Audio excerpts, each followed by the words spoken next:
ಎಲ್ಲ ಬಂಧು ಮಿತ್ರರಿಗೆ ನಮಸ್ಕಾರ.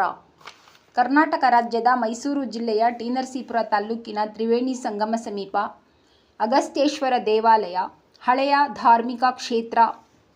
ಕಪಿಲಾ, ಕಾವೇರಿ, ಗುಪ್ತಗಾಮಿನಿ ನದಿಗಳು ಸೇರುವ ಜಾಗಕ್ಕೆ ತ್ರಿವೇಣಿ ಸಂಗಮ ಎನ್ನುತ್ತಾರೆ. 36 ಶಿವಲಿಂಗಗಳು ದೇವಾಲಯದ ಆವರಣದಲ್ಲಿ ಸ್ಥಾಪಿಸಿ ಪ್ರತಿಯೊಂದು ಶಿವಲಿಂಗದ ಮುಂದೆ ನಂದಿ ಮೂರ್ತಿ ಇರುವುದು ವಿಶಿಷ್ಟವಾಗಿದೆ.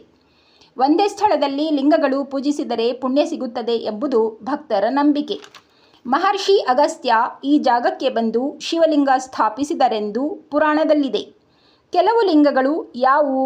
ಸಂಗಮೇಶ್ವರ, ಚಾಮುಂಡೇಶ್ವರ, ಯೋಗೇಶ್ವರ, ತ್ರಿಲೋಕೇಶ್ವರ, ವೈದ್ಯನಾಥೇಶ್ವರ, ಕಾಶಿ ವಿಶ್ವನಾಥ, ಜಂಬುಕೇಶ್ವರ, ಅಗಸ್ತ್ಯೇಶ್ವರ.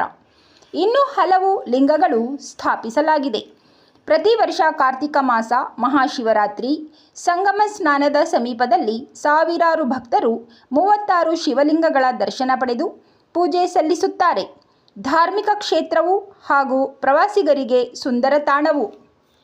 ನದಿಗಳಲ್ಲಿ ಸ್ನಾನ ಮಾಡಿ ಅಲ್ಲೇ ಕೊಳೆ ಬಿಡುತ್ತೇವೆ. ನಂತರ ತೆಗೆದುಕೊಂಡು ಹೋಗುವ ಬಟ್ಟೆಗಳು, ವಸ್ತುಗಳು ನೀರಿನಲ್ಲಿ ಬಿಟ್ಟು ಕಲುಷಿತಗೊಳಿಸಿ ಜಾನುವಾರುಗಳ ಹೊಟ್ಟೆಗೆ ಸೇರುತ್ತವೆ.